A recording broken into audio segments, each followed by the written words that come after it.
안녕하세요. 저는 평범하게 살고 있는 30대 여성입니다. 기가 막히고 코가 막히는 사연을 가지게 되어 여러분께 공유하려고 지금 컴퓨터 앞에 앉았네요.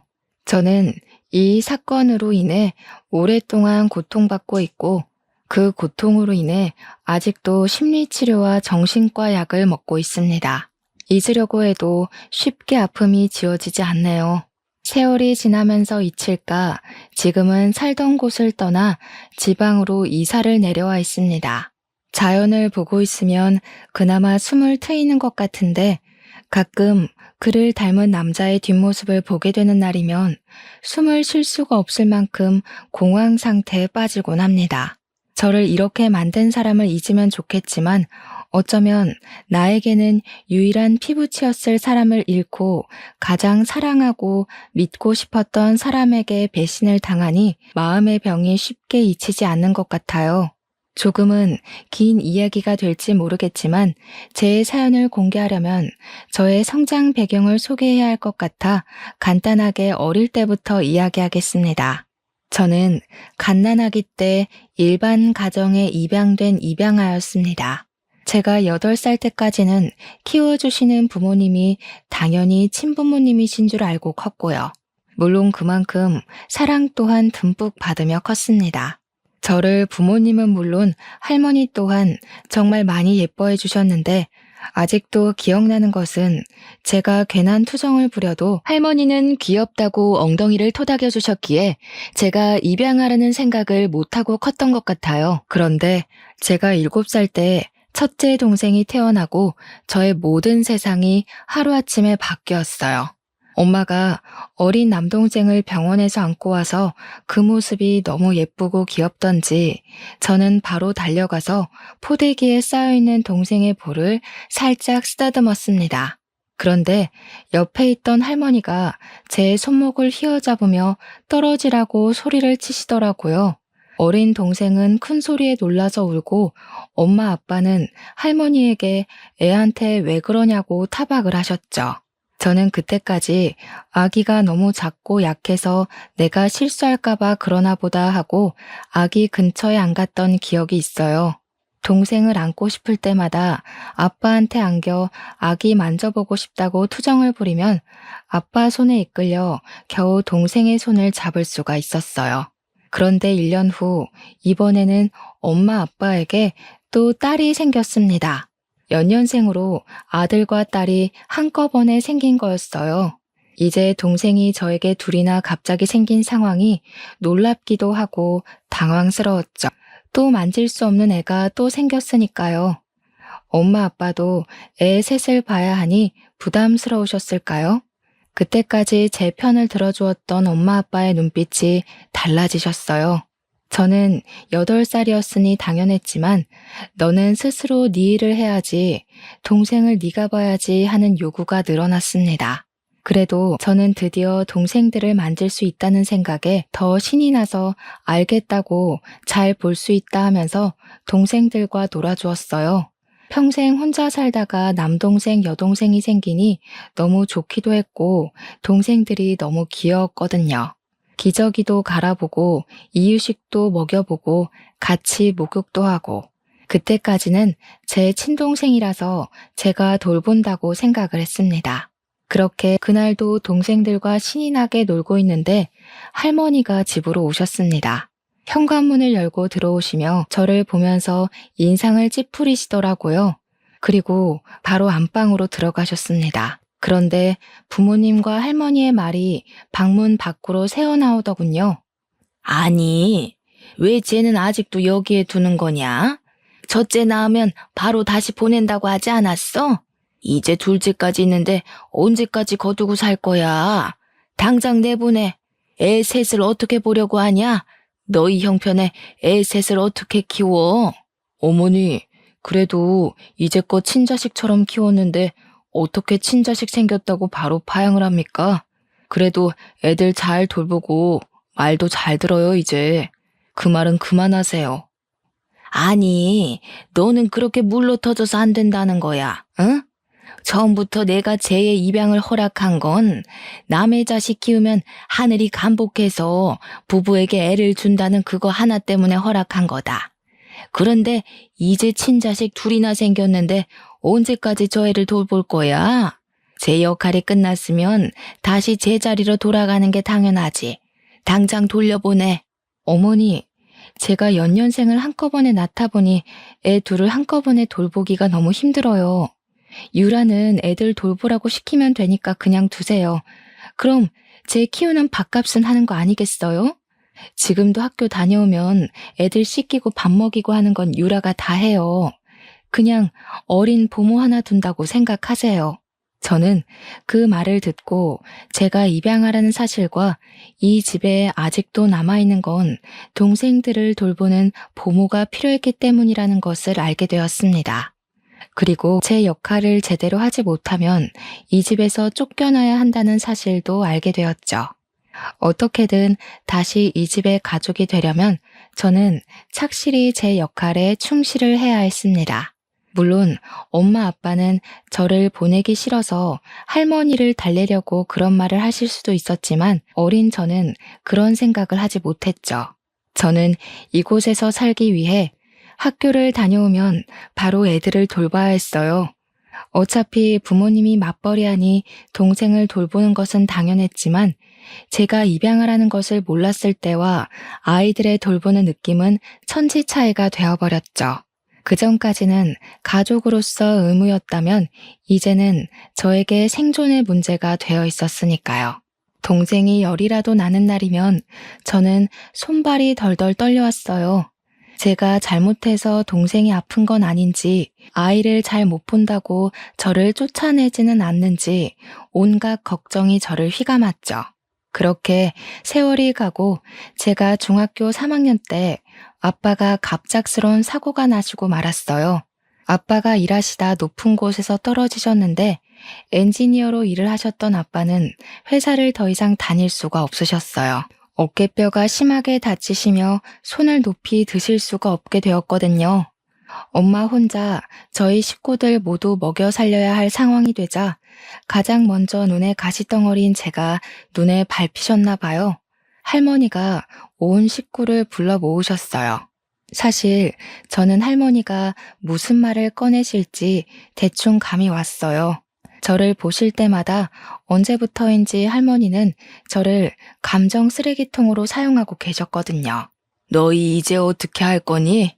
이제 아범 너는 직장도 그만두었는데 어멈 너 혼자 벌어서 애들 먹여 키우고 또 병원비에 학원비에 다 어떻게 감당할래? 군입 하나라도 줄여야겠지 않니? 쟤 그만 보내라. 저만큼 키웠으면 하늘도 감복해서 놀랐겠다. 이제 보내도 원망 하나 하지 않을 거야. 할머니 말에 엄마 아빠는 아무 말이 없으셨어요. 이미 그 순간 저의 운명은 결정되어 있었던 거죠. 순순히 모든 것을 받아들여야 했습니다.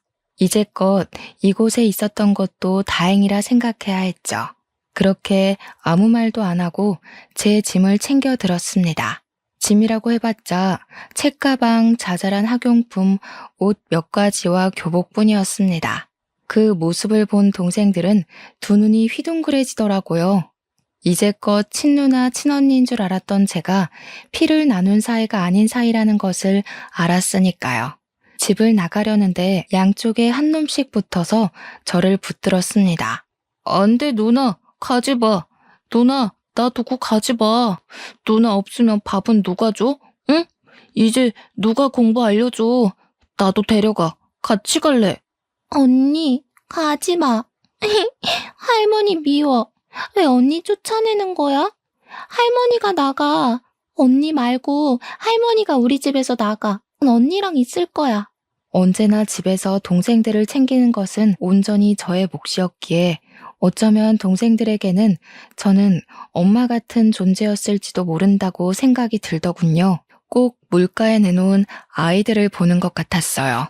그래도 어쩌겠어요. 저는 선택권이 없는데 동생들이 붙잡아도 남아있을 수 있는 권한이 없었습니다. 엄마 아빠가 동생들 하나씩 붙잡아 떼어놓아도 동생들은 꽉 붙어 제 다리에서 안 떨어졌습니다. 저는 꾹꾹 참았던 눈물을 흘리고 말았어요. 그래도 저를 가족으로 받아주는 건 동생들 뿐이었으니까요. 그리고 이곳에 남아있고 싶었습니다. 저는 할머니 앞으로가 무릎을 꿇었어요. 제발 3년만 이곳에 있게 해주시면 안 될까요? 그냥 잠만 재워주세요. 다른 거 안 바랄게요. 학비 안 주셔도 돼요. 제가 알아서 할게요. 그러니까 그냥 잠만 재워주세요. 동생들은 이제 할머니한테 붙어서 언니 누나 쫓아내지 말라고 울고불고 떼를 썼습니다. 할머니는 한참을 울어대는 동생들을 보며 알겠다 하며 손을 내저으시더라고요. 저는 그 모습을 보고 겨우 숨을 내뱉으며 안심을 했습니다. 모르는 곳에서 새로운 시작을 하는 것보다 그래도 이곳에 있는 것이 더 나았으니까요. 그리고 저는 누나가 이곳에 있으려면 동생들에게 이제 스스로 챙겨야 한다고 알려주어야 했습니다. 돌보는 게 아니라 교육을 하면서 아르바이트 자리를 알아봐야 했습니다. 학비를 벌기 위해서는 다른 선택이 없었습니다. 돈을 모아 알 수 없는 미래를 대비해야 했습니다. 일단 먹여주고 재워주는 것에 감사하면서 일하고 돌아와 저녁에는 동생들을 챙겼습니다. 아직은 동생들이 스스로 챙기는 것은 무리였던지 엄마는 처음에 제가 아르바이트에 늦으면 짜증을 자주 내셨어요. 그래도 늦게라도 동생들 숙제와 공부를 꼼꼼히 봐주시니 학원비 굳었다고 좋아 보이긴 하시더군요. 그렇게 3년을 보내고 저는 바로 대학 기숙사로 들어갔습니다. 그래도 저를 위해 아빠와 엄마가 등록금을 쥐어주셨습니다. 가끔은 들려서 밥을 먹고 가라고 말도 남기시면서요. 저는 두 분을 꽉 끌어안았어요. 그래도 전 아직 그분의 딸이었던 겁니다. 그동안 버림받은 것 같아 서러웠던 마음이 눈 녹듯이 녹아내렸어요. 나중에 더 삶을 살아보고 알 수 있었지만 부모님도 저를 지키기 위해 많은 노력을 하셨습니다. 남의 자식을 데려와 친자식처럼 키우는 게 쉽지 않잖아요. 그렇게 집을 떠나고도 저는 열심히 살아야 했어요. 사회에 나오니 진짜 제가 혼자라는 것을 알게 되었습니다. 꼭 제가 초저녁에 혼자 떠있는 샛별 같았어요. 허허벌판에 외롭게 서 있는 기분 같았습니다. 이를 꽉 물고 버티고 또 버티며 대학을 졸업하고 회사를 들어갔습니다. 패션 회사에 다니면서 돈을 버니 그나마 생활이 안정되고 이제 저도 행복이 찾아올 것 같았죠. 뛰어난 실력은 아니었지만 그래도 작은 성과를 내며 꽤 인정을 받았습니다. 그렇게 그런저런 생활을 하던 중 그 일을 맞이했습니다. 하루는 회사에서 급하게 저보고 출장을 다녀오라는 겁니다. 뉴욕으로 말입니다. 원래 제가 가야 할 출장이 아니었지만 담당자가 급성 장염이 걸리며 병원에 있다고 말했죠. 저는 급하게 제 짐도 못 챙기고 회사의 옷이 담긴 캐리어를 끌고 출장을 다녀와야 했어요. 너무 급하게 챙겨서 캐리어의 상태를 살필 겨를 없어서였을까요? 겨우 낑낑거리며 캐리어를 밀고 가는데 어떤 신사분이 다가와 도와줄까요? 하고 물어보는 겁니다. 어이구, 바퀴가 고장나신 것 같은데 제가 도와드릴까요? 어디까지 가시나요? 제가 들어드리겠습니다. 택시 승강장으로 가시면 되나요? 어휴, 뭐가 들어있길래 이렇게 무겁죠? 여성분이 혼자 들기 힘들겠어요. 남자분은 훤칠한 키에 다니엘 헤니를 뺨치게 이국적으로 생긴 젠틀맨이었어요. 외모도 호감이 갔지만 친절하기까지 해 호감이 안 갈 수가 있나요? 아, 감사합니다. 정말 난감했거든요. 네, 택시 승강장까지만 도와주시면 될 것 같아요. 회사 물건이 들어있어요. 캐리어도 회사 비품이다 보니까 관리가 안 되어서 고장이 난 줄 몰랐네요. 감사해서 어떻게 하죠? 남자는 저를 향해 싱긋 웃어 보였습니다. 그 미소가 얼마나 매력적이던지 순간 심장이 콩닥였죠. 그랬군요. 저는 가방이 하도 크길래 이민 오시는 줄 알았어요. 회사 가방이셨군요. 이렇게 무거운데 여자 혼자 보내다니 너무하네요. 제가 아니었으면 큰일이었겠어요. 그는 택시 트렁크까지 가방을 친절하게 넣어주었습니다. 감사하다고 남자에게 인사를 남기고 택시를 타서도 택시 뒷창으로 그를 힐끔거리면서 쳐다봤어요. 괜히 연락처라도 물어볼 걸 하는 아쉬움도 남았어요. 그렇게 며칠을 지나지 않아 저는 다시 그 남자를 만났습니다. 그때 저는 회사 직원들과 회사 앞 카페에서 커피를 마시러 들렀을 때였습니다. 한참 커피를 주문하고 있는데 뒤에서 하는 소리에 돌아보니 바로 그 남자가 테이블에 앉아 있는 겁니다. 저는 너무 반가운 마음과 저를 한눈에 알아본 그를 보고 깜짝 놀랐죠. 그때는 정말 아주 잠깐이었으니까요. 저는 회사 직원들에게 먼저 가라고 하고 그에게 다가갔습니다. 어머, 이곳에서 다 뵙네요? 여기는 무슨 일 때문에 오신 거예요? 그때 도와주셔서 정말 감사해요. 덕분에 큰 문제 없이 다시 회사로 돌아왔습니다. 다행이네요. 안 그래도 그렇게 보내놓고 정말 걱정이 많았거든요. 그런데 이렇게 또 만난 거 보니 우리 혹시 운명인가요? 우연히 반복되면 운명이라고 하잖아요. 그는 그렇게 이야기하며 저를 보고 씩 웃는 겁니다. 정말 이국적으로 생긴 또렷한 이목구비가 제 눈에 한눈에 들어왔죠. 사람이 이렇게 잘생겨도 되는 건지 의심이 될 정도였어요. 그것도 그런데 저에게 우연히 반복되면 운명이라고 말을 하자 웃음이 나왔죠. 어머, 우연히 운명이 되려면 3번이 겹쳐야 한대요. 저희는 1번이 부족한 것 같은데요. 이거 어쩌죠? 아직 운명이 되지 못했네요. 제가 혹시 마음에 드세요? 그는 긴 목을 기다란 손가락으로 긁적이며 멋쩍게 웃더라고요. 아유, 전 그날 당신을 그렇게 보내서 너무 후회해서 방금 보고 너무 좋아했는데 저만 아쉬웠나 보네요. 겨우 생각한 말인데. 그럼 그 1번의 우연은 제가 운명으로 만들 테니까 우리 만나볼래요? 바로 앞에 잘생긴 얼굴로 고개를 내밀며 바라보는 남자를 거절할 수가 없었어요. 일단 그는 너무 잘생겼고 젠틀한 매너를 가졌었으니까요. 우리는 그날 바로 연인이 되었습니다. 저 또한 혼자 오랫동안 홀로 지냈기에 누군가를 만나는 게 너무 설렜죠. 정말 그는 저를 아껴주고 사랑해주는 게 느껴졌어요. 만나면 그는 제 얼굴을 뚫어져라 쳐다보는 겁니다. 제가 얼굴에 뭐가 묻었냐고 물어보면 그는 웃으며 그냥 씩 미소를 짓더라고요. 그냥 얼굴만 봐도 좋다고요. 그때는 그의 말을 그냥 곧이곧대로 믿었던 것 같아요. 저를 너무 사랑해서 그렇게 본다고 말입니다. 그는 미국 교포 어머니와 미국인 아버지에서 태어난 혼혈이라고 하더군요. 그래서 그렇게 뚜렷한 이목구비를 가졌나 봐요. 바로 아래로 2살 어린 여동생이 있다고 말도 해주었어요. 아버지는 그가 15살 때 돌아가셨다고 했습니다. 저에 대해 물어봐서 제가 입양하라는 말을 해주었어요. 어릴 때 있었던 일을 말하면 그는 손을 꽉 잡아주면서 자기와 함께하면 절대 그런 일 다시 겪지 않을 거라고 하는 겁니다. 맞잡은 손이 얼마나 따뜻한지 저는 그의 말을 들으면서 제 마음의 응어리가 녹아내리는 것 같았어요. 이제 정말 인생을 함께할 사람을 만났다고 생각했죠. 이제 외롭지 않아도 된다고 생각했어요. 그렇게 그와 만난 지 3달쯤 되었을까요? 그가 저와 결혼하자고 말을 했습니다. 유라야, 우리 결혼할까? 이렇게 너의 얼굴 보고 있는 것도 너무 좋은데 너와 매일 함께 잠을 자고 아침에 일어나고 싶어. 나랑 결혼해 줄래? 전 그 사람 말에 아무 말도 못하고 입을 우물거렸죠.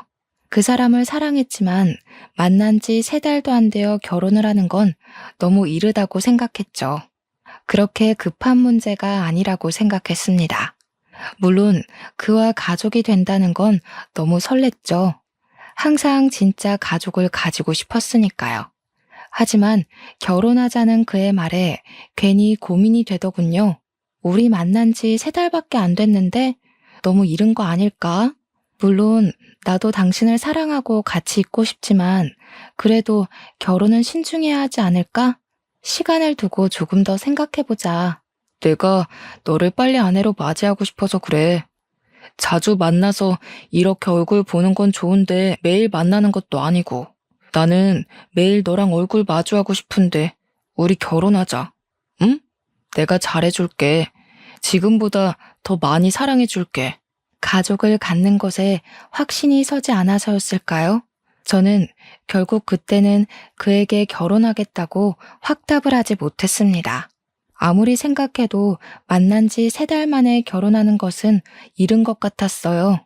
주위의 동료에게 물어보니 결혼정보 회사를 통해 만나 결혼하는 경우에는 딱 3번 보고 결혼하는 경우도 있다고 하더군요. 아는 사람은 1달 만에 결혼해서 10년 넘게 잘 살고 있다. 사람마다 케바케다. 이렇게 말을 하는 겁니다. 그때 당시 정말 고민을 많이 했습니다. 그에게 바로 결혼하겠다고 못하는 게 너무 오랫동안 혼자 지내서 그런 것은 아닌지, 그를 믿어야 하지만 사람을 믿는 믿음이 부족해서 그런 것은 아닌지 걱정이 되었죠. 하지만 저를 간절히 바라는 그를 배신하고 싶지 않았어요. 그 또한 쉽게 꺼낸 말이 아닐 테니까요. 저는 그와 만나서 결혼하자 하고 말했습니다. 그는 활짝 웃으며 저를 꽉 끌어안았습니다. 정말? 우리 진짜 결혼하는 거지? 사랑해 유라야, 내가 정말 잘할게. 진짜 좋은 남편이 될 수 있어. 나 정말 노력할 거야. 우리 그럼 결혼식은 언제 올릴까? 아니다. 결혼식이야 언제든 할 수 있으니 혼인신고부터 할까? 그는 그렇게도 저와 결혼하는 게 좋았던 걸까요? 저는 너무 앞서가는 그의 손을 꽉 잡았습니다. 진정 좀 해. 일단 부모님들께 결혼 허락을 맡아야지. 아무리 둘이 하는 결혼이라도 부모님께 알리고 서로 인사하고 그래야 하잖아. 결혼식은 그 다음에 하는 거야. 이렇게 번갯불에 콩 구워 먹듯이 후딱 치르는 결혼은 못하겠어. 그의 얼굴이 순식간에 뒤틀렸습니다. 그렇게도 저와 결혼을 하고 싶었던 건지 그는 고개를 숙이고 한참을 고민했습니다. 그러다가 나직이 긴 숨을 내뱉었습니다. 알겠어, 그럼. 부모님 만나면 정말 바로 결혼하는 거야? 다른 말하기 없어. 그때 결혼을 미룬다고 하면 안 돼? 약속해. 저는 고개를 끄덕였습니다. 그는 제 손을 꽉 잡더라고요. 알겠다고 미국에서 가족을 한국으로 부르겠다고요. 그렇게 저는 그 사람의 가족을 만나게 되었습니다. 그의 가족들이 온다고 해서 그와 함께 공항까지 마중을 나가게 되었죠. 공항에서 그의 어머니와 여동생을 보고 저는 깍듯이 인사를 했습니다. 그런데 그의 가족들이 저의 얼굴을 보고는 표정이 굳더라고요. 정말 못 볼 것을 본 것처럼요. 심지어 어머니는 길게 한숨을 내쉬었어요. 저는 그 순간은 그냥 웃고 넘겼습니다. 정말 제가 마음에 안 드시나 보다 했죠. 그의 차로 호텔로 가는 내내 둘의 표정은 굳어 있으면서 말이 없었습니다. 한참을 아무 말 없는 정적이 넘쳐 흘렀습니다. 어머니가 먼저 말을 거시더군요. 혹시 집은 어디 있나요? 부모님은 계시나요? 형제는 있어요? 그동안 어떻게 지냈어요? 태어난 연도하고 생일은 어떻게 되나요? 아이고, 참 물어볼 질문이 많네. 저는 그래도 어색한 분위기 속에서 어머님이 어렵게 물어보는 것 같아서 성실히 답을 해드렸습니다. 집은 지방이고요. 부모님은 2분 다 계세요. 형제는 제 밑으로 남동생, 여동생 이렇게 둘이 있고 또 그때 그가 어머니께 화를 내며 제 말을 끊었습니다. 어머니, 왜 그런 질문을 하세요? 제가 다 전화로 알려드렸잖아요. 이제 그런 거 그만 물어보세요. 이 사람 불편하게 왜 그런 질문을 하는 거예요? 유라야, 내가 다 말씀드렸어. 이제 그만 말해도 돼. 다시 차 안에 어색한 침묵이 흘렀습니다. 저는 당시에 가족 사이가 나쁜가 보다 하고 넘겼습니다. 그리고 그가 정말 제가 불편할까봐 그런 거라고 생각을 했죠. 호텔로 내려다주고 돌아가는 길에도 그는 제 손을 꽉 잡고서 기분 나쁘진 않았는지 또 물어보더라고요. 이렇게 저를 챙겨주는 게 고맙기만 했죠. 그렇게 가족이 모인 상견례가 시작되었습니다. 저는 엄마 아빠를 몇 년 만에 뵙는 거였어요. 그동안 삶이 바쁘기도 했고 왠지 가족에서 떨어져 나간 것 같았거든요. 그런데 두 분은 흔쾌히 저의 상견례에 와주시고 사위가 잘생겼다 하고 잘 살라고 축복을 내려주셨습니다. 남편이 정말 훤칠하게 잘생겼더라. 이놈 아빠 보고 자라서 얼굴만 보고 남편감 고른 거 아니지? 잘 살아. 그리고 불러줘서 고맙다. 저는 아빠를 꽉 껴안아드렸어요. 와주셔서 너무 감사해요. 자주 못 가서 너무 죄송해요. 정말 잘 살 거예요. 걱정하지 않으셔도 돼요. 그동안 키워주셔서 정말 감사해요. 엄마 아빠는 제 손을 꽉 잡아주시며 토닥이셨습니다. 미안하다 유라야. 그때는 정말 우리가 사는 게 팍팍해서 너의 마음까지 챙길 여유가 없었어. 너에게 그렇게 대하면 안 된다는 걸 알면서도 먹고 사는 게 급급했다. 서운한 거 다 털어버려라. 저는 네라고 대답하고 고개를 끄덕였습니다. 이렇게 가족들과 상견례를 치르니 정말 이제 저도 그의 가족이 된 것 같았어요. 그렇게 저희는 이제 본격적인 결혼 준비를 하게 되었습니다. 그런데 이번에 그는 혼인신고를 하자고 하는 겁니다. 유라야, 우리 어차피 결혼할 거 일찍 혼인신고를 하면 어떨까? 조금 일찍 해도 좋을 것 같은데. 우리 혼인신고하고 당당하게 법적 부부가 되자.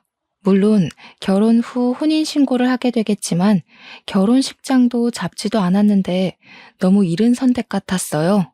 그래도 그건 너무 성급하게 하는 거 아닐까? 결혼식 후에 해도 늦지 않잖아. 천천히 하자. 일단 결혼식 준비하는 거에 집중했으면 하는데 결혼하기 전에 신경 쓸 게 너무 많잖아. 네가 나를 버리고 달아나 버릴까 봐 그래. 혼인신고 먼저 하자. 요즘 보면 혼인신고하고 먼저 살다가 나중에 결혼식 올리는 사람도 많던데. 우리도 그런 거로 생각하고 몇 달 후면 결혼식도 올리고 먼저 혼인신고해도 상관없잖아. 그의 말이 다 틀린 말은 아니었습니다. 그런 부부가 심심치 않게 있으니까요. 하지만 그때 당시 저는 왠지 또 거부감이 들더라고요. 이렇게 성급하게 결혼하는 것도 고민을 많이 했는데 혼인신고까지 그렇게 성급하다니요. 제가 한참 고민을 하니 그는 정말 안달복달을 하는 겁니다. 혼인신고를 먼저 하는 게 뭐가 문제냐는 거죠. 우리가 사랑해서 법적으로 부부가 먼저 되는 거라고요. 저는 그의 성화에 못 이겨 알겠다고 했습니다. 그래도 그 사실을 부모님과 그의 가족에게는 알려야 할 것 같아 전화로 연락을 드렸습니다. 그런데 예비 신우가 질겁을 하는 겁니다. 그러지 말라고요. 저는 너무 당황스러웠지만 왜 그러냐고 말을 못하겠더라고요. 상견례 전에도 저를 별로 달가워하지 않았으니 혼인신고도 환영하지 않는 거라고 생각을 못했습니다. 회사에서 퇴근하려고 준비를 하는데 예비 신우에게 전화가 왔습니다. 회사 앞 카페에 있으니 나오라고 하더라고요. 그래서 저는 카페로 갔습니다. 굳은 표정의 신우가 카페에 앉아 있었고요. 제가 앉자마자 예비 신우는 당장 이 미친 결혼을 그만두라고 하는 겁니다. 언니, 당장 이 미친 결혼 그만두세요. 그러다가 언니 정말 후회해요. 오빠가 왜 이 결혼을 하는 거라고 생각하는 거예요? 언니를 사랑해서 하는 것 같아요? 설마 그렇게 생각하는 건 아니죠? 저는 당황해서 말을 못하고 입을 뻥끗거리고 있었어요. 아무리 마음에 안 든다고 저렇게 말할 것까진 없잖아요. 그때 그가 어떻게 알았는지 저희에게 다가와 저의 손을 와락 잡아서 자리에서 일으켜 세웠어요. 너 무슨 말이 그래?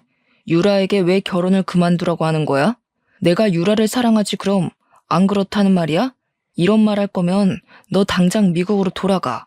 그의 여동생은 그를 날카롭게 쏘아보더라고요. 내가 왜 오빠가 이 언니 만나는지 모를 것 같아? 오빠 아직도 그러는 거지? 아직도 안 고쳐진 거야? 그렇지. 오빠가 이 언니랑 결혼하는 거 제니퍼 때문이잖아. 그의 손이 예비 신우의 뺨을 날카롭게 지나쳐 갔습니다. 너무 놀라 손으로 입을 막고 두 눈을 동그랗게 뜨는 사이에 저는 그의 손에 이끌려 카페를 나서고 있었습니다. 그에게 이끌려 차에 태워지면서 그에게 제니퍼에 관해 묻고 싶었지만 그의 얼굴을 보고 입을 다물었습니다. 당장이라도 폭발할 것처럼 시뻘개져 있었습니다. 그의 손에 이끌려간 곳은 그의 집이었어요. 만남이 짧아서인지 지금까지 사귀면서 그의 집은 처음 가봤어요. 이제 곧 있으면 이곳은 저희 신혼집이 될 곳이었죠. 그는 집에 오자마자 저를 와락 끌어안았습니다. 저를 품에 안고 온몸을 잘게 떨고 있었습니다. 미안. 난 정말 너를 놓치기 싫은데 이렇게 보기도 아까운데 우리 가족은 나의 결혼을 받아들이기 너무 싫은가 봐. 난 유라 너만 있으면 돼. 그럼 우리 가족도 버릴 수 있어. 내 옆에 있어 줄 거지? 저는 그의 등을 토닥였습니다. 저를 간절히 바라는 그의 마음을 잘 알 것 같았어요. 저도 그와 같은 마음이었으니까요. 세상 천지에 저에겐 그밖에 제 편이 없었으니까요. 알아. 나도 당신 마음 다 알아. 나도 당신만 있으면 될 것 같아.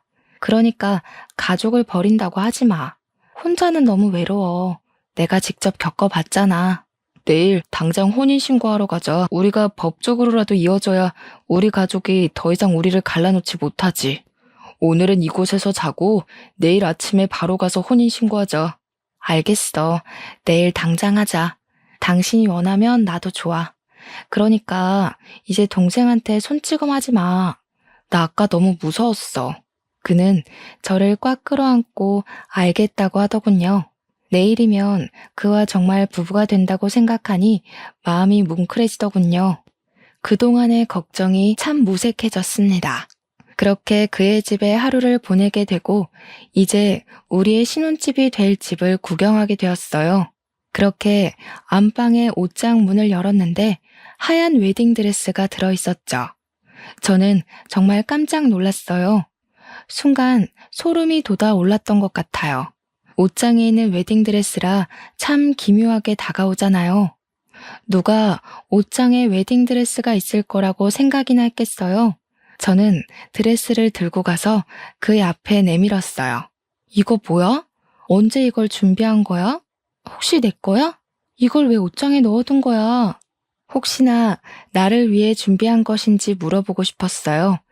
이곳에 있으니 당연히 제 것이라고 생각했으니까요. 그는 다가와서 저를 보며 싱긋 웃는 겁니다. 나의 신부를 위해 미리 준비했지. 너와 참 잘 어울릴 것 같아서. 입어볼래? 참 잘 어울릴 거야. 너를 생각하면서 고른 드레스니까. 저는 다시 드레스를 바라보았어요. 그런데 드레스가 유행이 지난 디자인이었습니다. 최신 유행하는 디자인은 아니었지만 그래도 저를 위해 준비했다고 하니 순간 설레더군요. 이렇게 드레스를 준비할 정도로 저와 결혼을 원했다고 생각을 했으니까요. 저는 드레스를 가지고 가서 입어보기로 했어요.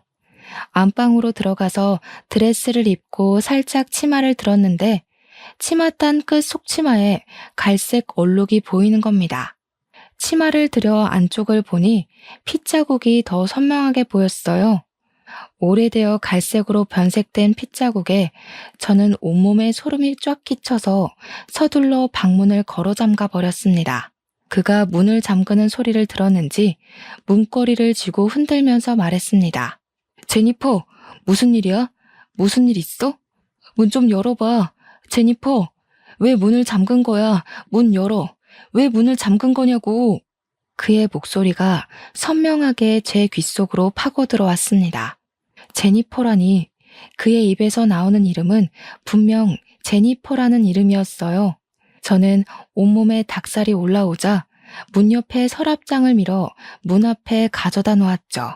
그리고 침대 위에 벗어놓은 제 옷에서 핸드폰을 꺼내 예비 신우에게 전화를 걸었어요. 그는 아직도 문 앞에서 문을 두드리며 제니퍼를 찾고 있었죠. 여보세요? 저예요. 지금 그의 집인데 그가 저를 제니퍼라고 불러요. 도대체 제니퍼가 누구죠? 지금 그를 피해 안방에 혼자 있어요. 예비 신우가 길게 숨을 내쉬더군요. 그리고 저에게 충격적인 이야기를 들려주었어요. 제니퍼는 오빠가 사랑한 첫사랑의 이름입니다. 둘은 8년을 사귀고 결혼을 약속한 사이였어요. 그런데 갑자기 죽어버려서 오빠가 아주 힘들어했어요. 당신하고 많이 닮았어요. 아니, 저도 처음 당신을 봤을 때는 당신이 혹시 제니퍼가 아닌가 착각을 했습니다. 그녀의 말에도 저는 이해가 가지 않았죠. 아무리 닮았다고 해도 사람을 착각한다는 게 말이 안 되잖아요. 아무리 닮아도 사람을 착각하다니 말이 안 되잖아요. 그리고 그 사람 집에 웨딩드레스가 있던데 혹시 이것도 제니퍼의 드레스인가요? 혹시 당신은 자신이 쌍둥이라는 것을 모르고 있었나요? 제니퍼는 자신이 아기 때 한국에서 입양이 되었다고 일란성 쌍둥이 동생이 한국에 남아있다고 항상 말했습니다. 혼자 미국으로 입양되었다고요. 언젠가 당신을 만나러 한국으로 가겠다고 말했었습니다. 저는 그때까지 저에게 쌍둥이 언니가 있다는 걸 모르고 살았습니다. 결국 그가 사랑한 건 제가 아닌 죽은 언니였던 거죠. 그때 그가 문을 밀어내고 방 안으로 들어왔습니다. 문고리가 이미 망가져 헐렁거리더군요. 그는 저를 보며 미소를 지었습니다. 저는 그를 피해 뒷걸음쳤습니다. 그는 제게 다가와 어깨를 꽉 잡더군요. 제니퍼, 돌아왔구나. 드디어 나에게 다시 돌아왔어. 얼마나 이 순간을 기다렸는지 알아? 그때 정말 미안했어. 혹시 많이 아팠어? 너를 아프게 하고 싶지 않았는데 용서해 줄 거지?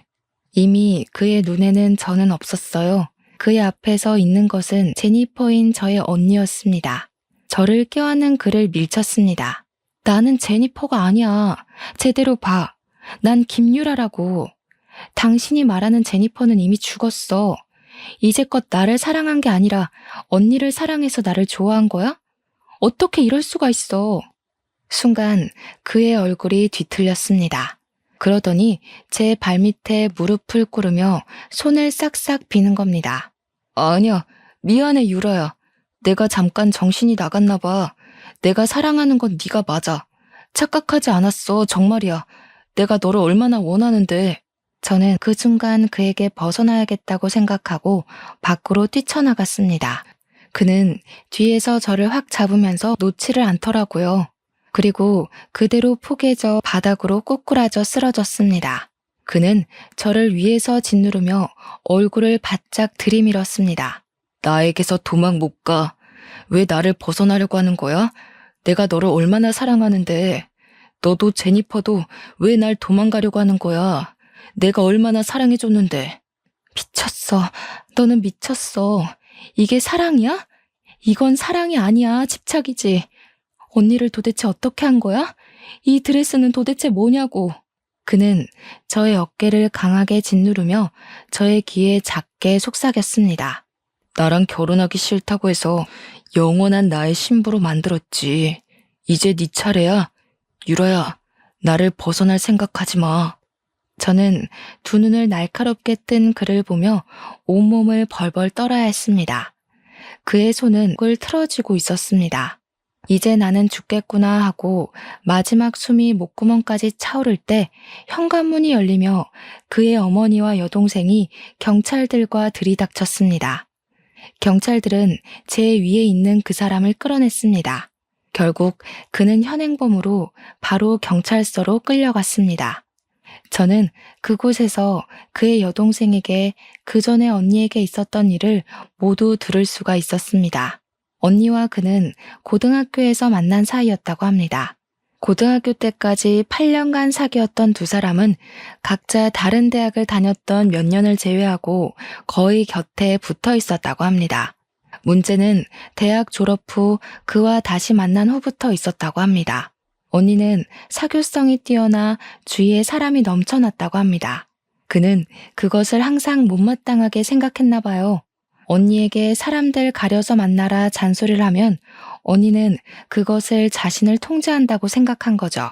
언니가 그의 뜻대로 움직이지 않을 때마다 그의 불만은 점점 커졌나 봐요.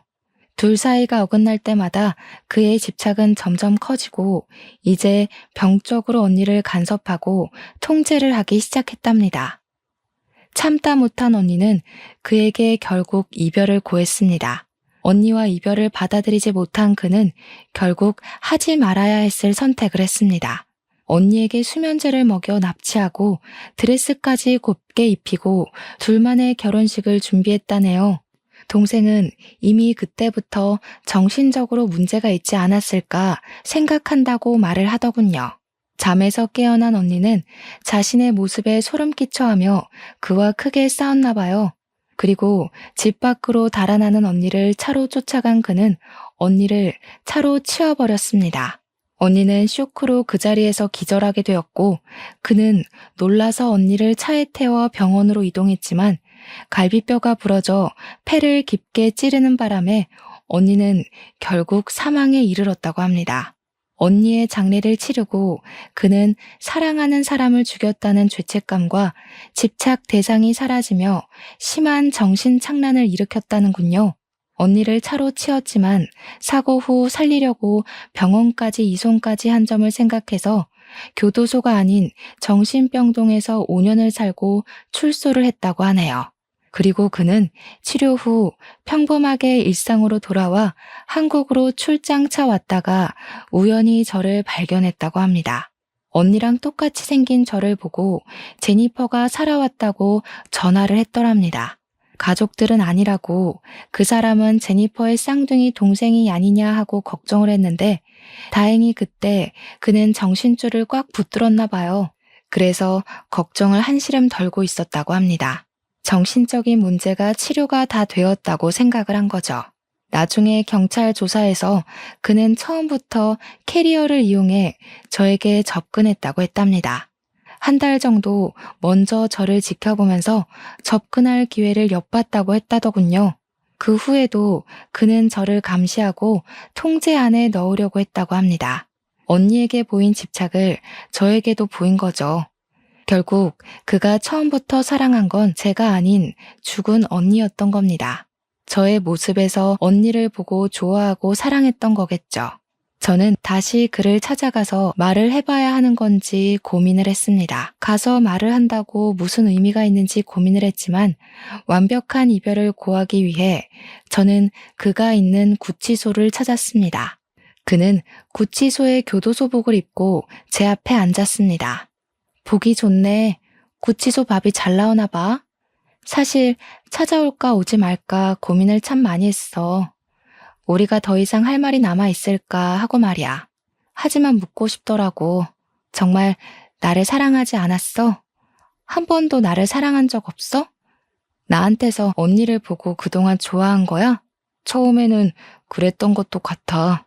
너를 처음 보는데 제니퍼가 살아 돌아온 것 같았으니까. 보면 볼수록 그녀가 떠올랐어. 그리고 너를 만나면서 너희는 결국 다른 사람이라고 생각했어. 좋아하는 거 싫어하는 게 너무 다르더라. 그리고 너의 모습이 더 좋았어. 제니퍼는 항상 강하고 당당하고 사람 좋아했지만 너는 반대니까 오히려 나랑 더 맞는다고 생각했어. 오히려 제니퍼가 나를 너에게 보내주지 않았나 생각했어. 확실한 건 마지막은 너를 사랑했다는 거야. 그의 마음에 움찔거렸습니다. 마지막은 저를 사랑했다는 그의 말을 믿고 싶었을까요? 저는 두 손을 꽉 쥐고 마지막을 고했습니다.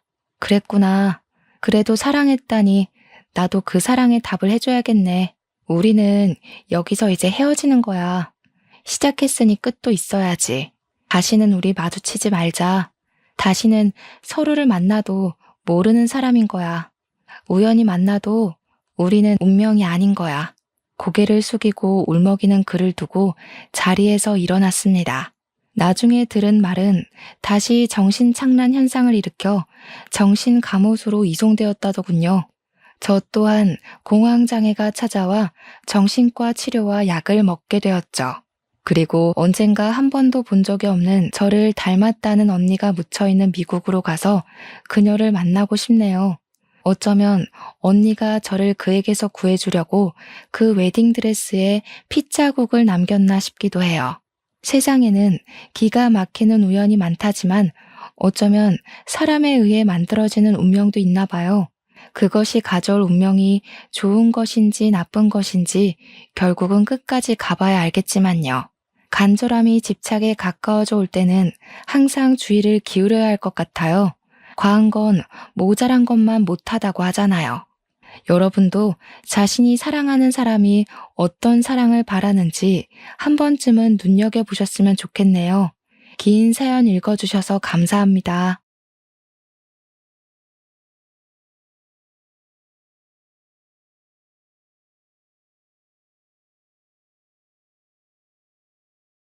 안녕하세요. 저는 30대 초반 나이에 알콩달콩 신혼을 즐기고 있는 결혼한 지 1년이 아직 안 된 새댁입니다. 결혼을 준비하면서 정말 피가 마르게 힘들었던 기간이 있어서 이렇게 썰을 한번 풀어보려고 기웃기웃하다가 사연을 올려봐요. 남편을 만나게 된 이야기부터 결혼을 하고 고된 시간을 거쳐 드디어 신혼생활을 즐기게 된 저의 이야기를 한번 풀어보겠습니다. 끝까지 재미있게 들어주시면 좋겠어요. 저의 직업은 요즘 말도 많고 탈도 많은 어린이집 교사입니다. 대학을 유아교육과를 졸업했고 졸업과 동시에 각고의 노력 끝에 어린이집 교사가 되었습니다. 저는 정말 아이들을 너무나도 사랑하고 예뻐해서 유아교육과에 진학했고 어린이집 교사가 되기로 마음을 먹었던 것이었습니다. 고등학교에 입학하면서부터 진로를 결정했고 조금 더 친절하고 유능한 선생님이 되고 싶어서 피아노도 배우고 미술 교육도 배우고 그랬어요. 저도 나이 30을 맞이하면서 경력이 꽤 되는 선생님이 되었고 의사소통이 원활하게 이루어지는 아이들의 담당 선생님을 하게 되었습니다. 제가 그래도 나름 아이들이랑 잘 지내고 있었기에 능력적으로도 괜찮은 선생님이라고 생각하면서 지내고 있었거든요. 이전에 근무했던 어린이집이 건물 허가 문제로 인해 폐원을 하게 되면서 급하게 다른 어린이집으로 출근을 하게 되었어요. 그나마 다행인 건 이전 어린이집보다 집에서 훨씬 가까운 거리에 있는 어린이집으로 가게 되었다는 점이었죠. 새학기 시즌에 맞춰서 제가 이직을 하게 되었기 때문에 원장 선생님은 저에게 7세 반을 맡아주었으면 하셨어요. 원래도 소통이 잘 되는 6, 7세 반 아이들의 담임을 맡고 있었기에 원하던 바라고 말씀드렸습니다. 첫 출근을 하고 7세 반 친구들과 하나하나 눈을 맞추면서 인사를 했는데 이러면 안 되지만 저도 사람인지라 조금 쎄한 느낌이 오는 친구가 하나 있더라고요. 윤민지라는 친구였는데 제 생각에는 문제가 조금 심각해 보인다 싶을 정도로 아나 모인인 친구였습니다. 그러니까 민지가 뭐 같은 반 친구들을 괴롭히는 건 늘 있는 일이었어요. 그저 장난감 빼앗고 그림 그리는 걸 찍거나 망치고 하는 건 친구들도 익숙한지 민지에게 따지거나 하지 않고 그러려니 하고 피하더라고요.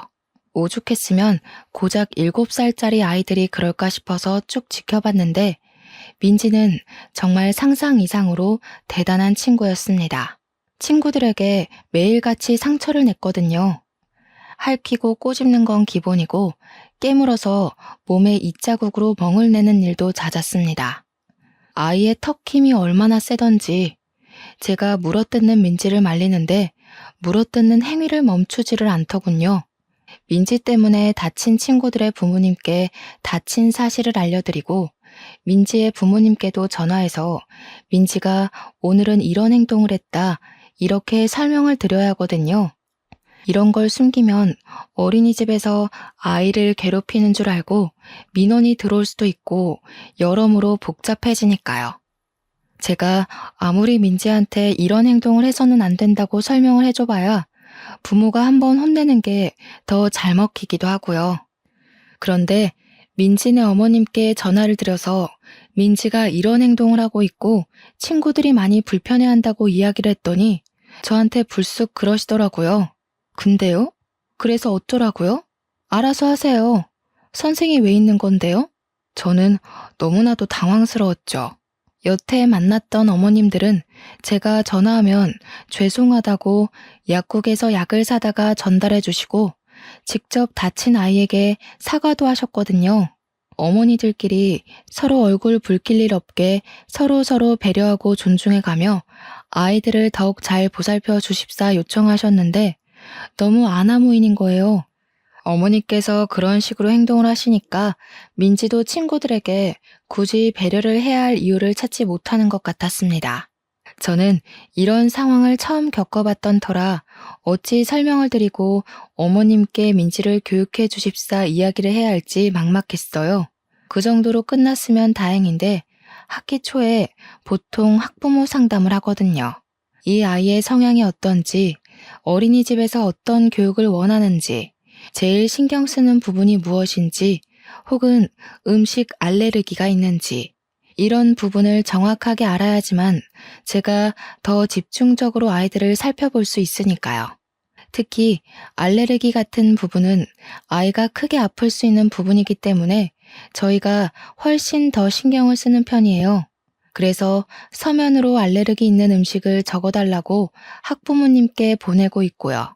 분명 민지의 상담 일지에는 알레르기 음식에 대한 부분이 적혀 있지 않았어요. 서면으로 제출하신 문서에도 알레르기 음식 부분이 공란으로 비어 있었기에 아무거나 잘 먹는구나 싶었죠. 그날은 어린이집 반찬으로 견과류 조림이 나왔는데 민지가 땅콩을 먹자마자 캑캑거리면서 막 입술부터 붓기 시작하는 겁니다. 제가 놀라서 민지 어머님께 전화를 드리니 그제야 우리 아이한테 땅콩 알레르기가 있는데 그걸 먹이면 어떡하냐고 화를 내시는 거예요. 선생님이 애 잘못되면 책임지실 거예요? 하면서 응급실 당장 보내라고 막 화를 내는데 정신이 쏙 빠지더라고요. 일단 응급처치는 해야 되는 상황이었기에 서둘러서 구급차를 불렀고 아이를 대학병원으로 옮기고 주사를 맞췄어요. 이후에 어린이집에 돌아와서 민지 어머님께 상황을 설명드리고 알레르기 음식이 있었으면 상담 시에 혹은 서면 자료에 제출을 해주셨어야 했다고 이야기를 했습니다. 그랬더니 자기는 분명히 상담할 때 말했는데 선생님이 제대로 못 들은 거라고 화를 내시는 거예요. 제가 상담했던 상담 일지를 다시 보아도 알레르기에 관한 이야기는 전혀 없었는데 말이죠.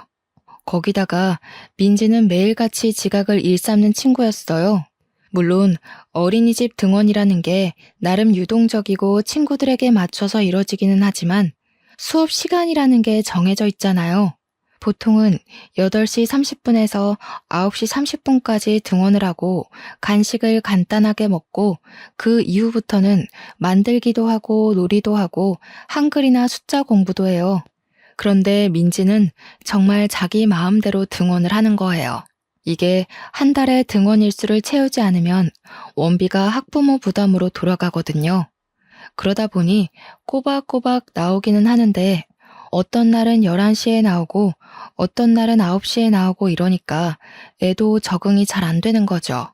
그리고 늦게 왔으면 수업에 잘 참여를 해줘야 하는데 다른 친구들이 만들기 하고 있는 걸 방해한다거나 미술 수업할 때 그림 그리고 있으면 종이를 찢는다던가 색연필을 뺏는다던가 하면서 계속 불편하게 만드는 거죠. 제가 태생이 마른 체질이긴 하지만 민지 담임을 맡고 나서부터 스트레스로 살이 쭉쭉 빠져서 정말 해골처럼 살이 빠졌어요. 오죽하면 친구들이며 가족들이며 무슨 일 있냐고 물어볼 정도로 몰골이 피폐해졌습니다. 정말 민지 때문에 저는 어린이집 근처에 있는 소아과를 매일같이 다녀야만 했거든요. 제가 어린이집에 취직을 한 건지 병원에 취직을 한 건지 헷갈릴 정도였습니다. 민지가 친구들 얼굴에 상처라도 내면 병원으로 달려가서 드레싱도 해줘야 했고 약도 처방받아 와야 하는 일이 제 일과나 다름없었어요. 어느 부모가 귀한 자식 얼굴에 상처가 나면 좋아하겠어요. 그래서 하루 종일 제가 어린이집에서 일지를 써야 된다거나 다른 일을 해야 할 시간에도 제 할 일을 못하고 민지만 지켜봐야 했습니다. 매번 아이들이 다칠 때마다 다니던 어린이집 근처에 소아과가 이사를 간다는 소식은 제게 청천벽력 같은 소리였습니다. 친절하게 매번 아이들을 응대해 주시던 소아과 선생님이 사라지면 아이들을 데리고 어디 병원에 가야 할지 막막했거든요. 그런 와중에도 우리 반 친구의 팔뚝에 또다시 민지의 입자국이 났고 멍이 들 것 같아서 재빨리 아이를 데리고 제일 가까운 내과에 갔습니다. 남자 의사 선생님 혼자서 내과 진료를 하고 계셨는데 제가 애를 데리고 오니 친절하게 드레싱도 해주시고 이것저것 설명을 해주시더라고요. 제가 어린이집 선생님인 걸 모르시는 의사 선생님은 어머님 하면서 저에게 설명을 해주셨어요. 제가 낳은 아이가 아니긴 하지만 그 자리에서 저는 어린이집 선생님인데요? 하기도 웃겨서 그러려니 하고 넘어갔죠. 그 주에 또 다른 애를 핥힌 민지에게 경고를 하고 아이를 데리고 내과를 방문해서 진료를 보았습니다. 그렇게 2주일 동안 각기 다른 3명의 아이들을 데리고 병원을 찾아가니 그제야 의사 선생님께서 의문을 가지시더라고요. 젊어 보이시는데 애가 몇이냐고 물어보시길래 제가 그때 솔직하게 이야기를 했죠. 저는 아기 엄마가 아니라 어린이집 선생님이라고 했어요. 그러니까 의문이 풀리셨는지 아, 그러셨구나 하시는 겁니다. 제가 민지 때문에 매번 스트레스를 받아서 그런 건지 채기가 가라앉질 않고 있어서 아이 진료를 보는 김에 저도 진료를 받았습니다. 선생님께서 임신 가능성은 없으신 거냐고 물어보시길래 미혼이라고 대답을 했죠. 평소에도 병원 가서 물어보면 그렇게 대답을 했거든요.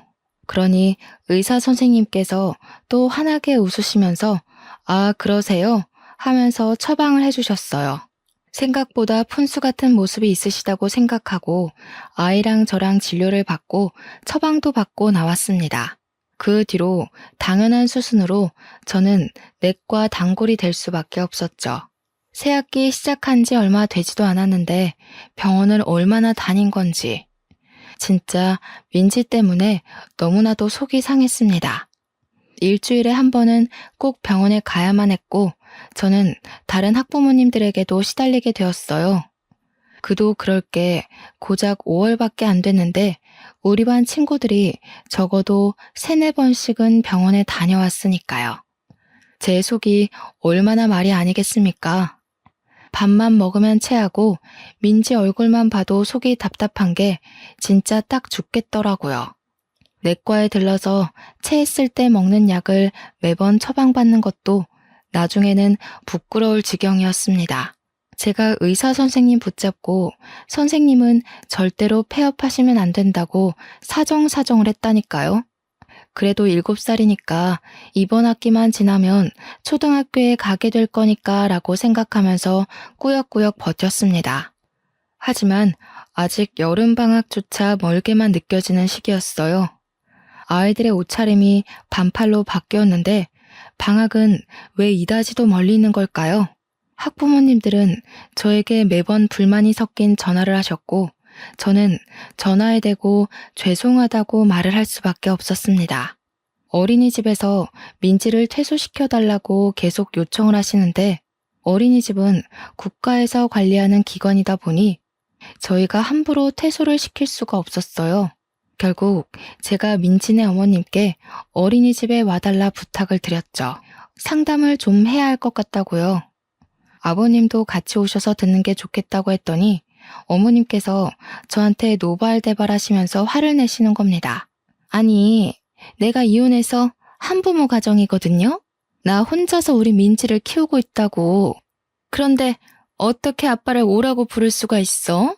지금 나를 무시하는 거야?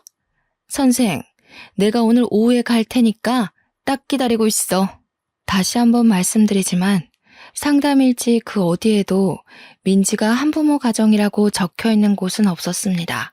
도대체 아무 말씀도 해주지 않은 게 누군데 저한테 화를 내는 건지 너무 짜증났어요. 거기다가 어린이집에서 보통 늦어도 애들이 6, 7시면 다들 집으로 귀가라거든요. 그날은 본인이 일이 있다고 하시더니 결국 7시 반에서야 어린이집에 찾아와서는 원장 선생님 어디 있냐고 난리를 치시는 거예요. 원장 선생님께서 혹시 모를 사태에 대비해서 저와 함께 어린이집에 남아있어 주셨기에 망정이지 퇴근하셨으면 상상도 하기 싫은 일이 벌어졌을 것 같네요.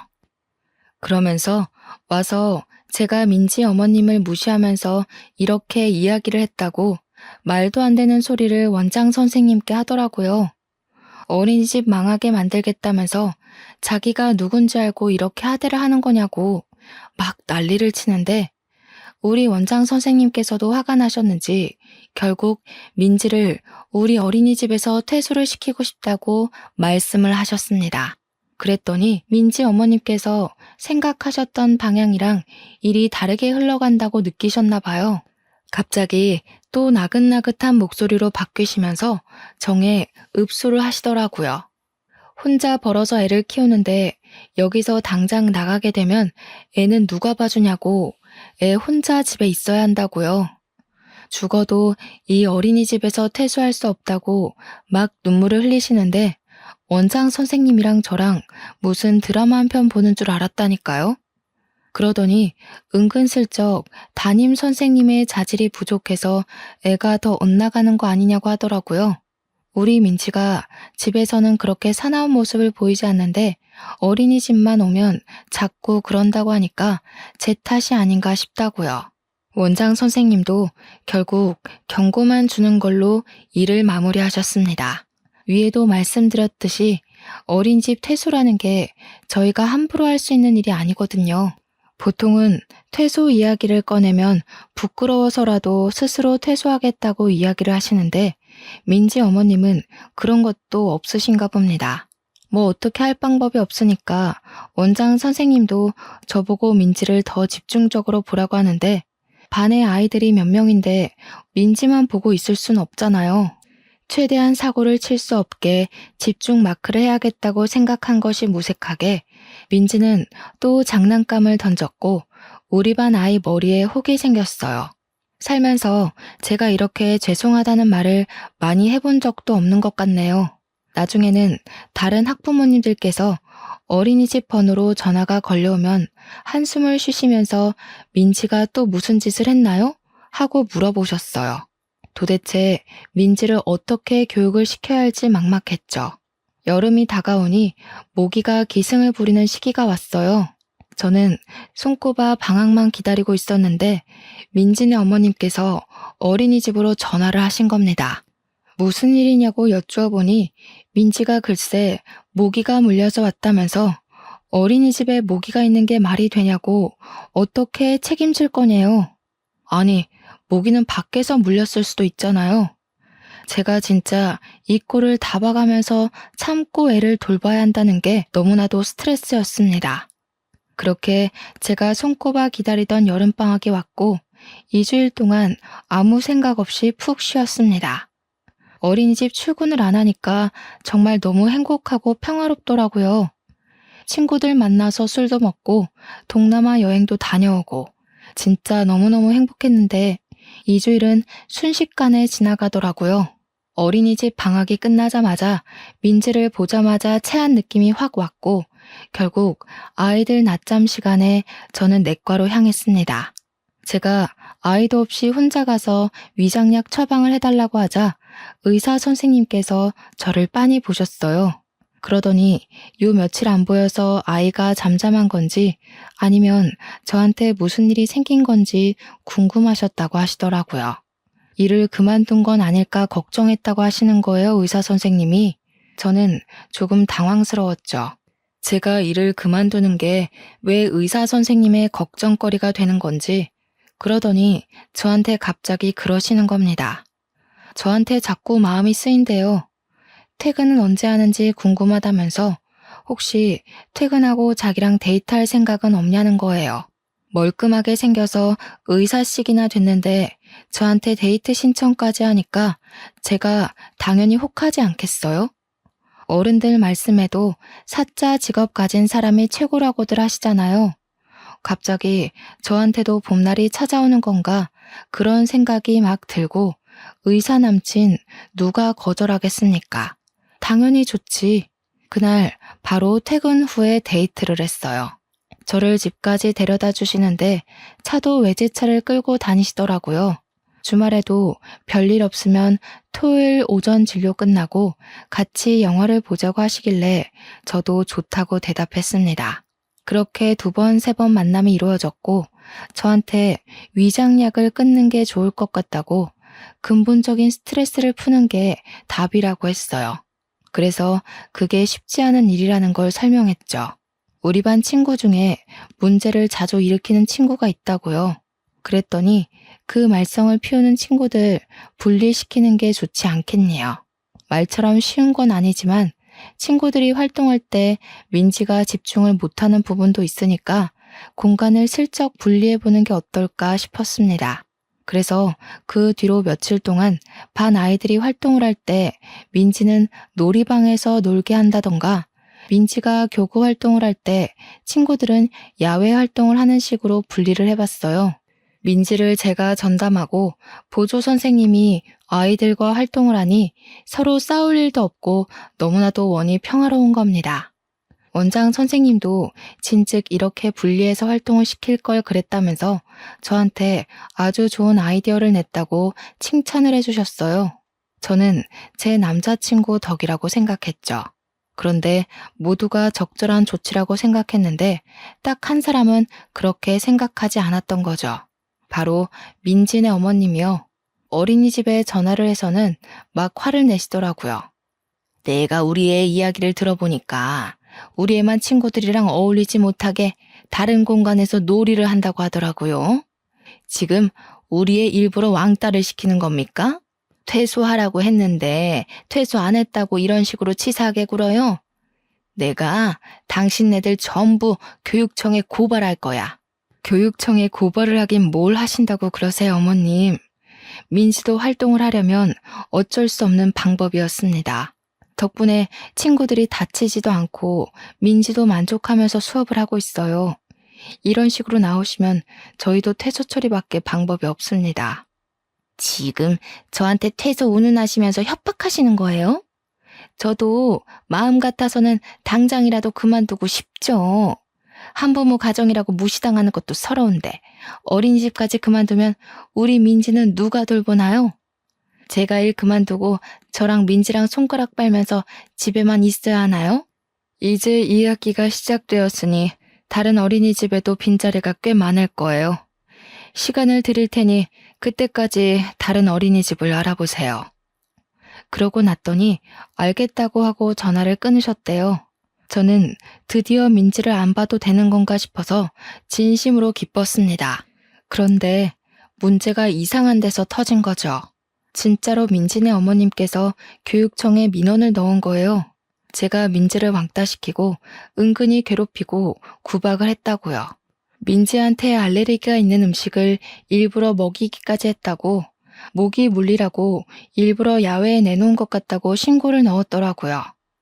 요즘 어린이집에 CCTV 다 달려있는 거 아시죠? 상담 일지도 전부 파일로 정리해두고요. 당연히 제 혐의가 없음을 입증할 증거는 차고 넘쳤고 무혐의 처분까지 받았습니다. 그랬더니 민지 어머님께서 전화가 와서는 합의를 하자고 하시는 겁니다. 무슨 합의요? 하고 물어보니 돈을 좀 주면 민지를 괴롭힌 것도 비밀로 해주고 맘카페에 올리지 않겠대요. 제가 참다 안 되었기에 마음대로 하시라고, 우리도 법적 증거 다 있다고 명예훼손으로 고소할 거라고 했더니 뭐 이런 게 다 있어? 하면서 전화를 뚝 끊더라고요. 제 뒤로 전화도 안 받으시고 전화도 걸려오진 않았는데 찰면피는 찰면피인지 민지는 계속 어린이집에 등원을 시키더라고요. 제가 이 이야기를 남자친구한테 전부 털어놓았어요. 그랬더니 저한테 너무 고생하는 거 아니냐면서 이런 고생을 시키고 싶지 않대요. 자기랑 결혼해서 집에서 우리 아이를 키우면서 편히 쉬는 건 어떻겠냐고 물어보더라고요. 안 그래도 자기 벌어둔 돈이 꽤 있고 돈도 잘 버는 의사라고 호강시켜주고 싶다고 프로포즈를 하는 겁니다. 남자친구가 물론 저보다 6살이나 많았기에 저보다야 부자일 거라고 생각은 하긴 했지만 대놓고 이야기를 하니 당황스럽더군요. 저도 이 일을 너무 사랑하고 즐거워서 시작한 거지만 정말 경력이 무색하게 민지 때문에 너무 스트레스를 받았어요. 솔직하게 저도 제 마음을 이야기했죠. 이 일이 너무 좋은데 결혼도 하고 싶다고요. 그러니까 남자친구가 사실 일 때문에 고생하니까 그만두고 결혼하자고 한 건 핑계라고 그냥 결혼하고 싶어서 한 말이래요. 남자친구가 결혼 정년기를 갓 넘어선 나이기도 했고 양가에서 빠르게 결혼 준비를 시작하길 바라시기도 했어요. 급물살을 타고 진행된 결혼 준비는 남자친구가 분양받아둔 집에서 신혼살림을 차리는 것으로 시작했죠. 우리 집에서도 의사 사위가 온다고 하니 무리해서라도 혼수를 다 채워주겠다고 했고요. 시댁에서는 아들 혼자 공부 열심히 해서 뒷바라지도 제대로 못 해줬는데 알아서 의대 가고 졸업했다고 허례허식은 필요 없대요. 몸만 오라고 하는데 솔직히 저 걱정하긴 했거든요. 열쇠 3개는 해와야지 이러실까 봐요. 그렇게 양가 상견례 자리를 가지게 되었어요. 저와 부모님, 예비신랑과 시부모님 마주 앉아서 이야기를 나누는데 예비 시모가 막 통화를 하시는데 못 온다고? 응 알겠어 이러시는 거예요. 누가 더 오실 분이 있냐고 하니까 예비 신랑에게 누나가 하나 있다고 이야기를 해주시더라고요. 일이 바빠서 오늘 오기로 했었는데 도저히 시간이 안 될 것 같다고 미안하다고 전해달라고 했대요. 나중에 연락 따로 드려서 만나면 되는 거니까 알겠다고 했어요. 결혼 준비가 막 빠르게 진행이 되니까 신혼여행 날짜를 서둘러 정해서 어린이집에 휴가를 내야 하는 상황이 왔어요. 원장 선생님도 너무나도 축하한다고 휴가 뺄 수 있는 만큼 신혼여행을 다녀오라고 하셨습니다. 제가 결혼한다고 바빠서 아이들에게 이야기를 하고 슬쩍 양해를 구했더니 우리 반 친구들이 전부 저한테 축하한다고 이야기를 해줬어요. 다른 반 선생님이 우리 아이들이 축가라도 불러야 하는 거 아니에요? 했지만 솔직히 경건한 결혼식을 하고 싶었기에 부탁하진 않았습니다. 그렇게 시간이 흐르고 흘러서 제 결혼식이 코앞으로 다가왔고 신혼여행을 가면 다른 일일 선생님들이 오셔서 아이들을 봐주시겠지만 또 제가 담임이니까 마음이 약간 불안해서 아이들 하나하나 껴안아주면서 이야기를 다시 한번 했어요. 선생님이 결혼을 하게 되어서 며칠간 자리를 비우게 되었다고 말이죠.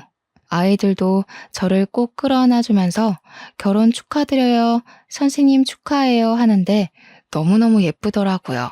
내가 이래서 어린이집 선생님이 되고 싶었지 하는 마음도 들고 괜히 코끝도 찡해지고 그런데 민지만 멀뚱멀뚱 있더라고요. 저도 안아주고 싶은 마음이 들지 않았지만 민지만 빼놓을 순 없어서 안아줬어요. 민지야 선생님이 하고 있는데 제 뺨을 확 핥히는 게 아니겠어요. 왜 끌어왔냐고 짜증난다고요. 결혼식이 내일 모레인데 뺨에 상처가 난 게 너무 화가 나고 속상해서 막 울었어요. 원장 선생님이 놀래서 저 달래주시고 당장 예비 신랑네 병원 가서 상처 빨리 아물게 약이라도 바르고 오라 그래서 달려갔습니다. 예비 신랑이 도대체 그 문제아가 어떤 앤지 궁금하다고 얼굴이나 한번 보자고 씩씩거리는 걸 말렸죠. 꽤 밴드를 붙이면 안 보이는 정도긴 했지만 신부 화장을 해야 하는데 너무 속상했습니다. 결국 결혼식 당일까지 딱지가 앉아있는 게 눈에 띄었고 컨실러를 엄청 발랐는데도 티가 났어요. 그렇지만 정신없이 손님들을 맞이하는 과정에서 또 금방 잊어버리긴 했죠. 사진은 포토샵하면 티도 안 날 거라고 사람들이 위로도 해주었고요.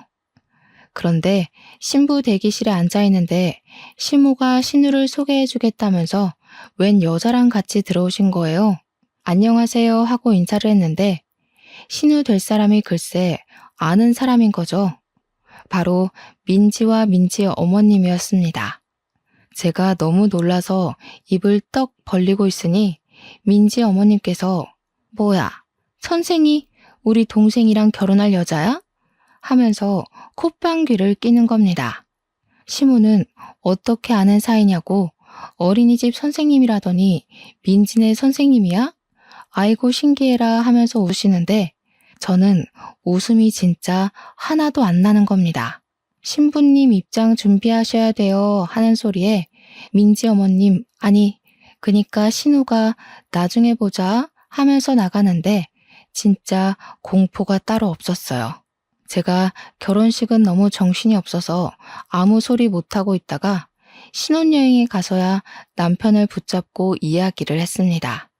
남편은 제가 결혼식 때도 정신이 없어 보였다면서 무슨 일 있었냐고 하길래 내 뺨에 상처낸 그 문제아 있잖아 하면서 오늘 뗐어요.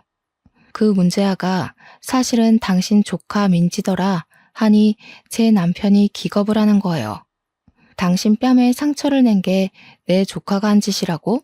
그동안 친구들을 괴롭혀서 병원을 매일같이 오고 가게 한 문제아가 민지라고? 아주 잠시 곰곰이 생각을 하던 남편은 저한테 신경 쓰지 말라고 했어요.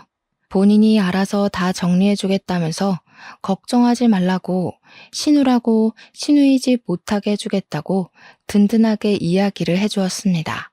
저는 남편을 믿기로 했고 남편은 신혼여행에서 다녀오자마자 시댁을 방문해 시부모에게 모든 이야기를 해주었습니다. 여태 우리 와이프를 괴롭히고 있던 어린이집 원생이 있는데 그게 민지였다고. 신우이 딸 민지라고요. 시부모도 어린이집에서 있었던 모든 이야기를 듣고 너무 놀라시는 거예요. 민지가 집에서는 그런 적이 한 번도 없었다면서 상상도 못했더라고. 신우가 워낙 바쁜 터라 애를 잘못 챙기는 건 알고 있었지만 그 정도인 줄은 몰랐다고요. 저한테 아이고 미안해서 어쩌지 우리가 너무 아무것도 몰랐네 고생했겠네 하는데 눈물이 날 것 같았습니다. 저에게 시무가 신신당부를 했어요. 앞으로 최대한 마주치지 않고 살게 해주겠다고요. 근데 뭐 그게 쉽나요? 시댁이며 우리 신혼집이며 신혼의 집이며 다 한 동네나 다름없는 곳에서 살고 있었으니까요. 그런데 의외로 일이 쉽게 풀리는 듯 했어요. 제가 신혼여행에 다녀오니까 민지가 등원을 안 했더라고요. 원장 선생님한테 민지가 어디 아픈 걸까요? 하고 물어보니 다른 어린이집에서 입소 안내가 와서 어린이집을 옮겼다는 거예요.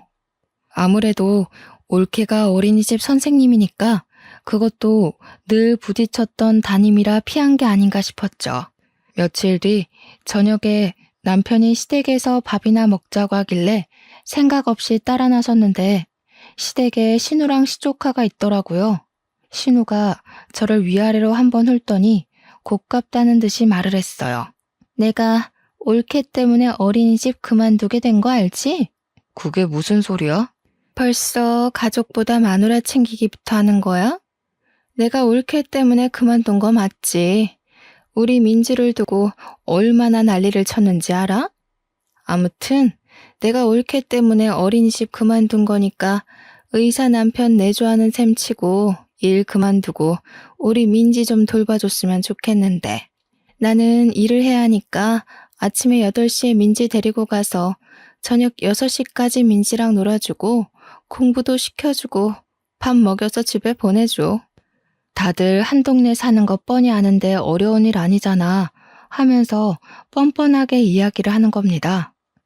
옮긴 어린이집에서도 문제를 일으켰는지 퇴소하라고 연락을 받은 모양이었어요. 오갈 데가 없으니까 저보고 시조카를 책임지라고 하는 겁니다, 글쎄. 그랬더니 가만히 듣고 계시던 시모가 신우 등짝을 짝 소리나게 때리시면서 철없는 것이 무슨 소리를 하냐고 역정을 내셨어요. 지 자식 자기가 잘 키워야지 애 성격 이상하게 만들어 놓고 무슨 소리를 하는 거냐고요. 남편이랑 시부도 그럴 거면 너 집 가서 밥 먹으라고 새아가 불편하게 하지 말고 하면서 제 편을 들어주셨습니다. 그러니까 신우가 막 씩씩거리면서 이혼하고 천덕꾸러기 됐다고 아주 자기를 우습게 안다면서 시조카를 데리고 나가더라고요. 그 뒤로 신우가 일부러 남편 병원에 애를 던지듯이 맡기고 일하러 간다고 나가버리더래요. 불만 있으면 옳게 불러다가 애보라 그러라면서요. 남편이 참다 신우랑 싸움이 나고 시부모 계신 앞에서도 서로 네가 해라 어쩌라 하면서 싸웠대요. 시부모님은 남편 편을 들다가도 또 신우가 아픈 손가락인지 신우 입장도 이해가 간다는 식으로 굴었고요. 근데 사실 저 때문에 어린이집을 그만둔 건 또 아니잖아요. 결국 중재가 안 되니까 시부모님이 주말에 시댁에서 다 같이 만나서 이야기를 하자고 하셨어요. 주말에 찾아가니 신우가 저를 막 째려보고 있더라고요. 내가 애를 키우려면 돈이 있어야 하고, 그러려면 일을 해야 하는데, 어린이집 잘 다니고 있다가 올케 오고 나서 그만두게 된 건 맞잖아. 그러니까 애를 봐주지 않을 거면 나한테 매달 생활비를 좀 주는 게 맞지 않겠어? 아니면 일시불로 한 1억만 당겨줘봐. 그러면 내가 집에서 애 볼 수 있을 것 같으니까. 사람이 너무 경우도 없고 뻔뻔하게 나오니까 오히려 제가 할 말을 잃게 되더라고요. 제가 아무리 소화 안 하고 가만히 있으니까 이게 먹힌다 싶었는지 저한테 더 밀어붙이기 시작했습니다. 솔직히 올케 성격이 좀 이상한 것도 맞잖아. 우리 애만 차별한 거 내가 모른 줄 알아? 우리 애만 괴롭히고 교묘하게 CCTV 없는 곳에서 구박 주고 그런 거 아니냐고. 우리 애가 힘이 좀 세긴 하고 성격이 나 닮아서 당차긴 하지만 친구들이랑은 잘 지내는 애야. 제가 정말 가만히 이 모욕을 참고 있어야 하나 그런 생각이 드는 겁니다. 저는 정말 하늘에 맹세코 아이들에게 차별하거나 구박 주거나 하는 일이 전혀 없었어요. 거기다가 민지가 어린이집을 그만둔 이후로 어린이집은 전에 없던 평화가 찾아왔고 저도 위장약을 끊게 되었거든요.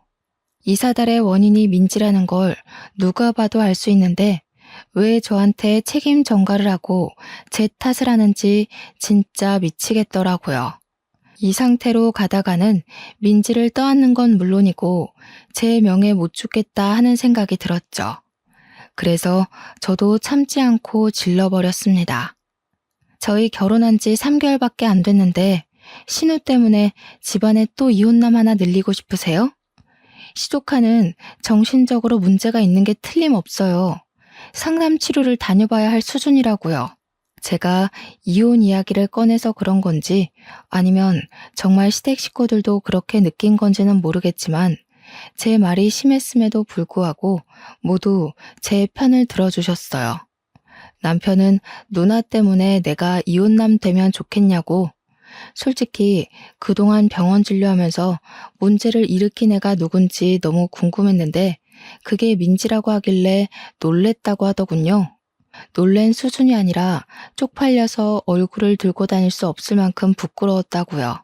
만약 저랑 깊은 사이가 되기 전에 민지가 그 문제아인 걸 알았더라면 저한테 고백도 못했을 거라고 막 쏘아댔어요. 민지 때문에 와이프가 일주일에 몇 번을 병원에 들러야 했는지 누나가 알기나 해. 결혼식 날 뺨에 상처 났던 것도 민지가 할퀴어서 그렇게 된 거야. 내가 말을 안 해서 그렇지 민지가 지금 어린이집 쫓겨난 것도 5번째 아니야? 내가 이 사달이 날 줄 알았다. 1억인 네 집 개 이름이니? 도대체 네가 뭘 잘한 게 있다고 당당하게 돈을 내놓으라고 해? 너 깡패야? 도대체 내 배로 낳은 자식들이 어쩜 이리 다를 수가 있는지. 에휴, 아주 꼴도 보기 싫으니까 찾아오지 마. 네가 여태 투자한다 사업한다 하면서 집안 살림이며 우리 노후 자금이며 거덜낸 게 하루 이틀이냐? 지 동생 대학 등록금까지 훔쳐가서는 결국 학자금 대출받게 한 게 누군데 그래? 시무랑 시부도 속에 있었던 이야기를 죄다 꺼내놓으시더라고요. 그동안 신우가 사고친 게 꽤 많았었는지 이런 이야기들이 나오자 누나를 이리저리 굴리면서 어떻게 해야 할지 모르겠다는 반응을 보였습니다. 아무리 그래도 며느리보다는 딸 편을 들어줄 거라고 생각했었던 것 같아요. 자기가 원하는 방향으로 흘러가지 않자 신우는 우물쭈물해했어요. 그러니까 시부가 아주 쐐기를 박았습니다.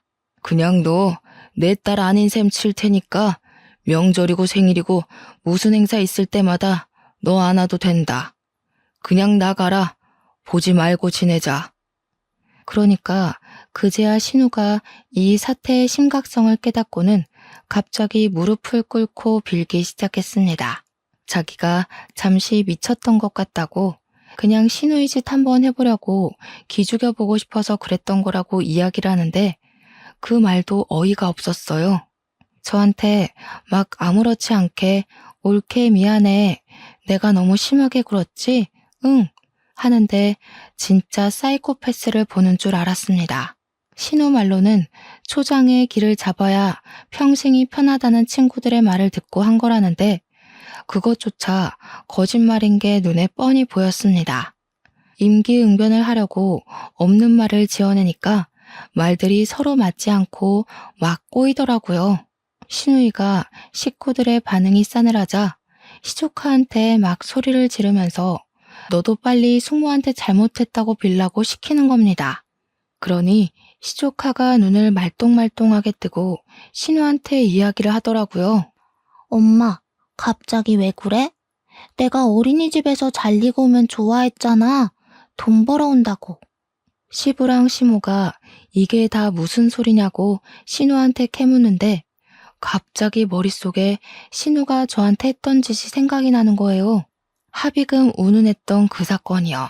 억지로 왕따를 시키고 애를 구박했다며 민원을 놓고 합의를 하자면서 돈 달라고 했던 그 일이 생각나면서 소름이 돋는 겁니다. 애한테 그런 짓을 시키면서 앞전에 강제 퇴소를 당했던 어린이집에서 돈을 받아다 챙겼던 거죠. 신고당하기 싫고 맘카페에 소문나기 싫으면 돈 내놓으라고 날강도 짓을 한 거예요.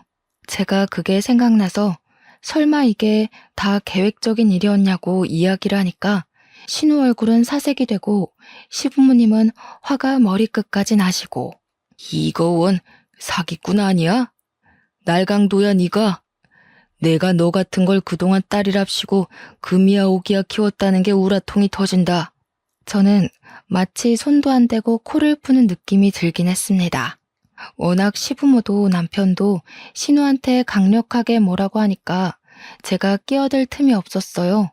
신우는 눈물 콧물 질질 짜내면서 무릎 꿇고 잘못했다고 이야기를 하는데 그동안 당했던 어린이집 생활이 사이다처럼 확 뚫리는 느낌이 들더라고요. 결국 그날 신우랑 시조카는 쫓겨나고 그 뒤로 우리 어린이집 앞에 찾아와서 저한테 계속 빌기 시작했어요.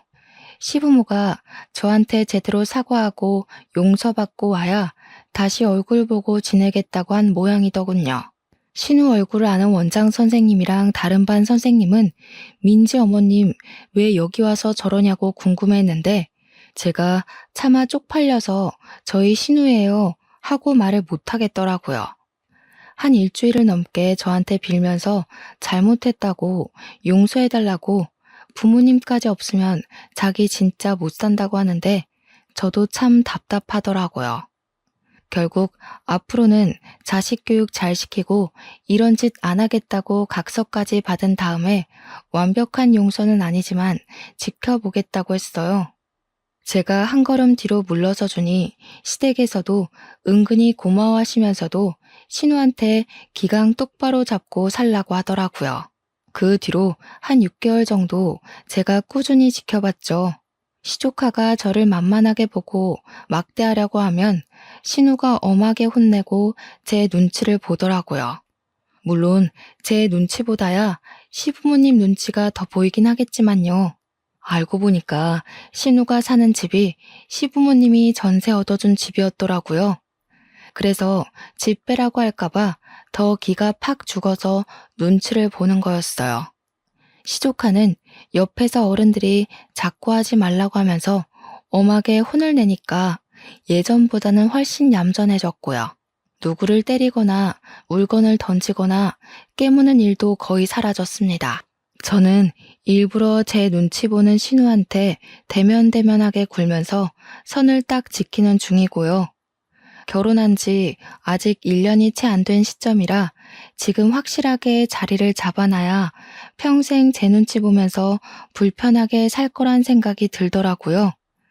이참에 신우 성격도 좀 죽이고 시조카 교육도 똑바로 시켰으면 하는 마음입니다. 남편과는 여전히 사이좋게 잘 지내고 있고 제 편 들어주시는 든든한 시부모님께는 앞에서도 잘하고 뒤에서도 잘하는 중이에요. 신우와 시조카만 아니라면 조용하고 평화로운 나날들을 보내고 있답니다. 제 이야기 어떠셨나요? 또다시 사연을 들고 찾아올 날이 없기를 바라면서 저는 이만 사연을 마치도록 하겠습니다. 감사합니다.